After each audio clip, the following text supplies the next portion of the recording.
How does a child make decisions? The child makes decisions that go like this. Will it make me feel good? Right now.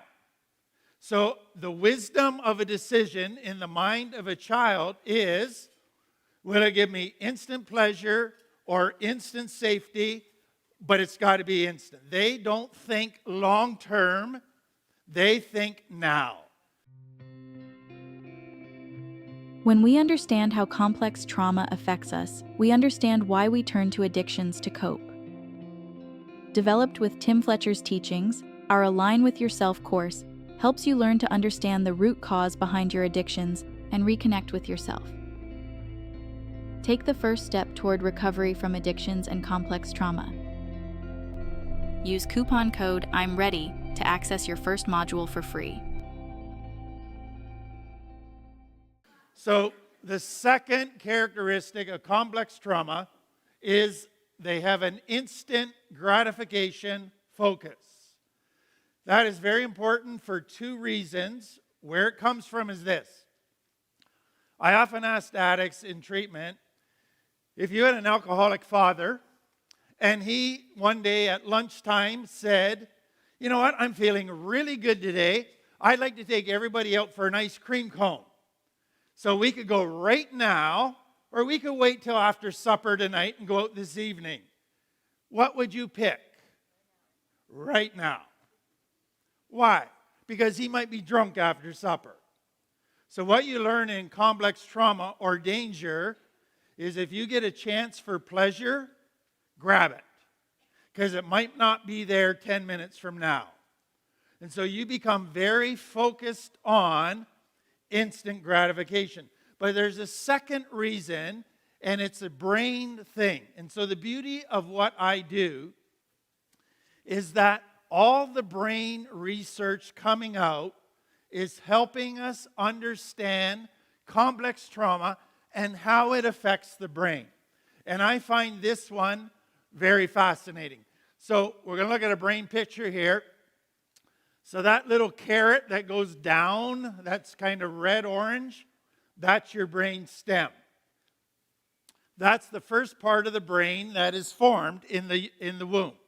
And that's the part that controls your organs, your breathing, your heart rate, your blood pressure, all the things that you do without even thinking about it, all the things that you need to do in order to survive. That's your brain stem. Then on the top of that, in the center of your brain, you'll see limbic system. That's the second part of your brain to develop, and it develops in the womb and as a child. And that's your child brain, and that's your emotion center. And then around that, on the outside, is the cerebral cortex, which doesn't finish developing till you're in your 30s. And that's your thinking brain. And that evaluates life, that evaluates your emotions, that makes decisions, that weighs out pros and cons. That's supposed to be the management in the company, okay? Now here's what happens in a child brain, the limbic brain. How does a child make decisions? The child makes decisions that go like this. Will it make me feel good? Right now. So the wisdom of a decision in the mind of a child is, will it give me instant pleasure or instant safety? But it's got to be instant. They don't think long term. They think now. So if you were to say to your child, you know what, we got two choices for supper tonight. Chocolate bars and broccoli. They would say chocolate bars. Why? Instant pleasure. Broccoli, instant disgust. Now, a parent is supposed to have a good cerebral cortex, and the cerebral cortex thinks and makes decisions based on long-term consequences. They see the big picture. That's your cerebral cortex. And so it says, if I have chocolate bars now, it'll give me instant pleasure, but I could be a diabetic in 20 years. Long-term consequences. So chocolate bars is not a wise decision. A wise decision is broccoli.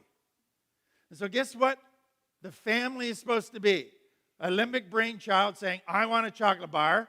A parent saying, no, in 20 years you'll thank me that I made you eat broccoli. And you're mad at your parents, and I'm never going to thank you, and you're so mean, blah, blah, blah. But they went out. And then 20 years later, you thank them. And you go, wow, were you ever smart back then? Because they use the cerebral cortex, okay? Now, what part of the brain does complex trauma stimulate? Fear. Fear is the limbic part of the brain. And so what is the priority in the limbic part of the brain? Instant safety. And so what happens in complex trauma is you're living in danger all the time. So your limbic is being stimulated all the time. And you are living out of a child brain that is determined or makes decisions based on instant pleasure or instant safety. That's how you evaluate life.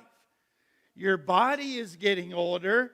Your brain is staying in the child part. And your cerebral cortex, your thinking brain, is not developing. Guess what is one of the hardest parts of recovery? Is beginning to work out of your cerebral cortex. Beginning to develop your cerebral cortex. Beginning to have your cerebral cortex respond to your limbic brain when it gets fired up and it says, I want this now. And so you're all stressed out and your brain is in fear mode because you're going, this is too much for me. And your limbic brain says, I need to use to take a break from my stress.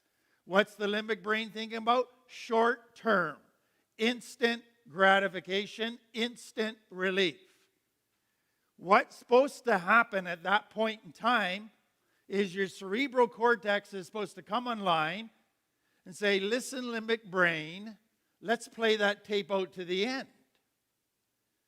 Your idea might give you instant pleasure, but it's got long-term, painful consequences. And so if you're an addict in recovery, what you realize is a lot of recovery is your limbic brain having a fight with your cerebral cortex. Sadly, for many people, the limbic brain trumps the cerebral cortex. It is so powerful. Now, there's one other piece here. When fear gets triggered, and we're going to talk about this more next week, the brain secretes a chemical in the brain called cortisol. And cortisol gives you the energy for fight or flight. It stimulates your adrenal gland, and now you got adrenaline pumping. But when cortisol is released in the brain, it does something very important for survival. It is saying, we're in danger here. We have to go into fight-flight mode. We don't have time to think. So cortisol shuts down your cerebral cortex. And it says, don't think too long about this. Get out of here. Complex trauma messes that all up. Because now it wants to go into fight-flight and not think. And so recovery is this. When your brain is stimulated, the limbic brain, cortisol is shutting down your thinking brain. Your emotions are escalated. What you have to do is say, I got to de-escalate my emotions and get my thinking brain back online. That is one of the hardest things to do because that limbic brain is so powerful. Cortisol gives such intensity to that emotion that it almost feels impossible to stop it. But that is what recovery at times boils down to.